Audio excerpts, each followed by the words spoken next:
Untuk soal radioaktivitas, soal pertama ini merupakan soal materi, jadi tidak akan ada hitungan pada soal ini.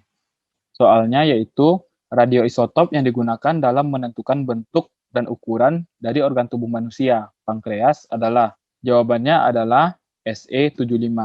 Maksudnya di sini adalah radioisotop yang digunakan adalah selenium. Se itu adalah selenium. Kemudian selenium ini memiliki nomor massa 75. Jadi ini adalah nomor massa. Mengapa? Karena radioisotop Se ini merupakan isotop yang memang tujuannya adalah mendiagnosis organ tubuh manusia, terutama pankreas. Selenium 75 ini merupakan isotop yang banyak digunakan dalam industri radiograf, terutama di bidang kesehatan. Selenium mengemisikan sinar gamma sebesar 59% dan memiliki waktu paruh yang cukup pendek. Jadi waktu paruh dari selenium ini adalah 120,4 hari. Selain itu, selain dari selenium ini juga terdapat beberapa radioisotop yang digunakan dalam industri kesehatan, seperti I-131, maksudnya adalah atom I dengan nomor massa 131, yang mana ini berguna untuk kerusakan hati.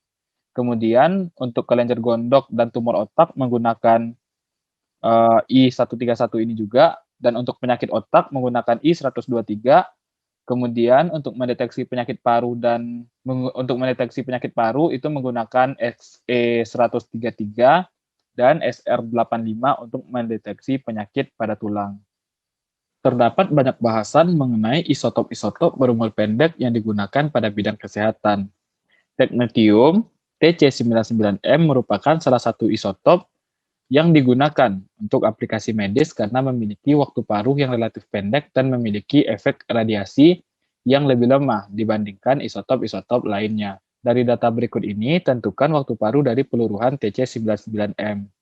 Ketika kita diminta untuk menentukan waktu paruh, itu mengikuti persamaan dari orde pertama, yang mana berlaku persamaan ln AT min ln A0 sama dengan min KT, yang mana AT ini adalah konsentrasi pada waktu T, sedangkan A0 merupakan konsentrasi mula-mula. Sedangkan K ini adalah konstanta dari peluruhan. Jadi untuk menentukan berapa waktu paruh dari TC99M ini, kita hanya butuh dua data, yaitu data pertama dan data selanjutnya. Misalkan kita menggunakan data waktu 0 dan 60 atau waktu 60 dan waktu 120 dan selanjutnya. Jadi misalkan di sini kita mengambil data ke 0 dan data ke 60. Kemudian di sini kita bisa mengetahui bahwa pada data ke 0 ini merupakan A0, sedangkan konsentrasi untuk waktu 60 merupakan AT. Sehingga kita bisa memasukkan ini ke dalam persamaan ln AT min ln A0 sama dengan min KT. Ln dari AT yaitu 0,794 min ln A0. A0-nya adalah 0,891 sama dengan min KT. T di sini juga bisa kita ketahui yaitu 60 dikurang 0. T sama dengan 60 kurang 0. Sehingga T sama dengan 60. Jadi kita bisa mengetahui nilai K-nya. K-nya ini nanti kita ubah ke sebelah kiri, kemudian kita otak-atik persamaan, sehingga nanti kita peroleh nilai K sama dengan min ln dari 0,794 per 0,891 dibagi dengan 60. Sehingga nanti diperoleh nilai K sama dengan 1,92 kali 10 pangkat min 3 per menit. Jadi konstanta peluruhannya adalah 1,92 kali 10 pangkat min 3 per menit. Jadi untuk hubungan dari K ini dengan waktu paruh adalah waktu paruh sama dengan 0,693 per K. Jadi T setengah ini adalah lambang untuk waktu paruh. Jadi waktu paruh itu rumusnya adalah 0,693 per K. Kita langsung saja ke persamaan ini, kita masukkan 1,92 ke dalam persamaan ini.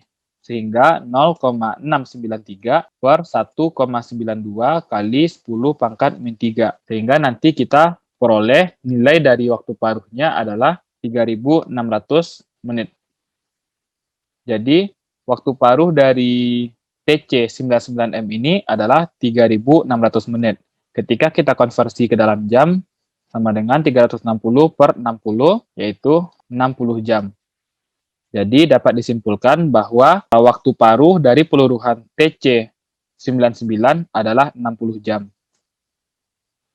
Untuk soal selanjutnya, sebuah isotop 214 Bi meluruh menjadi isotop A dengan emisi alfa, A kemudian meluruh menjadi B dengan emisi beta, kemudian meluruh lagi menjadi C dengan emisi beta, C meluruh menjadi elemen D dengan emisi beta, dan terakhir D meluruh menjadi isotop stabil E melalui emisi alfa. Jadi kita diminta untuk menuliskan isotop A, B, C, D, dan E lengkap dengan reaksi, nomor atom, dan nomor massa. Untuk soal seperti ini, sebelumnya perlu diketahui yaitu emisi alfa. Emisi alfa ini nomor massanya ketika suatu isotop, misalkan di sini kita langsung saja Bi 214. Karena kita diminta untuk menuliskan nomor atom juga, kita harus melihat nomor atom dari unsur Bi ini di tabel periodik, yaitu nomor atomnya 83. Ketika suatu isotop memancarkan emisi alfa, kita bisa tulis emisi alfa dengan He24 atau kita juga bisa tuliskan dengan alfa 24. Jadi di sini kita tuliskan, yaitu karena memancarkan emisi alfa berarti alfa 24. Ketika dia memancarkan emisi alfa, maka nomor atom akan berkurang 2, ini nomor atom akan berkurang 2, sehingga akan menjadi A81, dan nomor massanya akan berkurang 4. 214 kurang 4, 210. Dan pada proses kedua, alfa ini kemudian A ini akan meluruh menjadi B dengan emisi beta. Untuk emisi beta, perlu diingat bahwa emisi beta ini kita bisa tuliskan dengan E-10. Maksudnya adalah ketika partikel A dengan nomor atom 81 dan nomor massa 210, dia memancarkan emisi beta. Emisi beta ini kita juga bisa tulis dengan beta min 1, 0. Ketika dia memancarkan emisi beta, maka nomor atomnya akan bertambah 1. Nomor atomnya 81 tambah 1, 2. Dan nomor massanya akan tetap, jadi 210. Dan pada proses selanjutnya, dia itu meluruh menjadi C dengan emisi beta. Tetap sama, berarti B dengan nomor atom 82 dan nomor massa 210, dia itu memancarkan emisi beta, min 1,0. Sehingga dia akan menghasilkan C dengan nomor atom 82 bertambah 1, 83, kemudian menghasilkan nomor massa yang tetap karena memancarkan emisi beta. Nomor massa yang tetap. Kemudian di sini juga dijelaskan bahwa C ini meluruh menjadi elemen D dengan emisi beta. Berarti C dengan nomor atom 83 dan nomor massa 210 meluruh dan memancarkan emisi beta dan menghasilkan elemen D, sehingga elemen D ini memiliki nomor atom 83 plus 1, 84, dan nomor massa yang tetap, 210. Dan terakhir, D ini juga meluruh menjadi isotop stabil E dengan emisi alfa.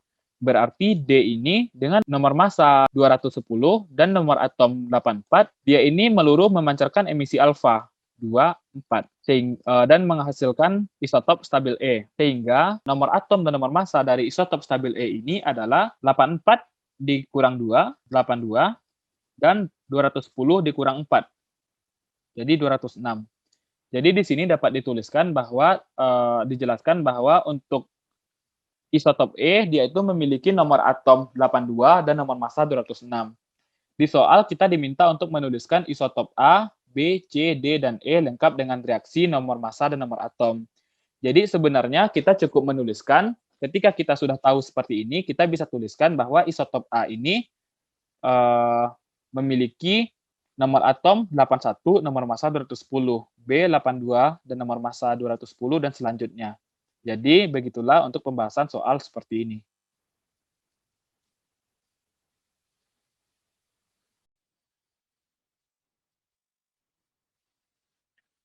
Untuk soal selanjutnya tentang radioaktivitas, yaitu ditemukan suatu sampel kayu dengan kandungan C14 sebanyak 1/8 dari konsentrasi awalnya. Diketahui bahwa waktu paruh dari C14 adalah 5.730 tahun. Tentukan umur kayu tersebut. Jadi untuk soal seperti ini, kita bisa tulis terlebih dahulu yang telah diketahui, yaitu bahwa kandungan dari C14 ini adalah 1/8 dari konsentrasi mula-mula. Jadi NT sama dengan 1/8 dari jumlah dia mula-mula. Kemudian juga diketahui bahwa waktu paruh dari zat ini adalah 5.730 tahun. Kita diminta untuk menentukan berapa umur kayu tersebut. T dari kayu ini berapa. Jadi, untuk soal seperti ini, kita bisa menggunakan rumus, yaitu NT, jawab, NT sama dengan N0 dikali setengah pangkat N, yang mana N ini adalah mol zat dari kayu tersebut. Kemudian, untuk selanjutnya, kita cukup masukkan bahwa NT ini adalah 1/8 dari N0. Kita tuliskan 1/8 dari N0 sama dengan N0 dikali setengah pangkat N. Jadi karena di kiri ada N0 atau N mula-mula, dan di kanan juga ada N mula-mula, maka persamaan ini kita bisa bagi dengan N mula-mula. Sehingga 1/8 sama dengan 1/2 pangkat N. 1/8 ini kita bisa ubah menjadi 1/2 pangkat 3 sama dengan 1/2 pangkat N. Dari sini kita bisa mengetahui bahwa nilai dari N adalah 3. N sama dengan 3. Kemudian selanjutnya, untuk menentukan berapa umur kayu tersebut, sesuai dengan persamaan, jumlah dari zat tersebut atau mol zat tersebut akan sebanding dengan waktu dibagi dengan waktu paruh. Sehingga N tadi adalah 3 sama dengan waktu per waktu paruh. Waktu paruhnya adalah 5.730 tahun. Sehingga kita dapat mengetahui bahwa besaran umur dari kayu tersebut adalah 5.730 dikali 3. Sehingga T sama dengan 17.190 tahun. Jadi, umur kayu tersebut adalah 17.190 tahun. Begitulah cara untuk menyelesaikan soal seperti ini.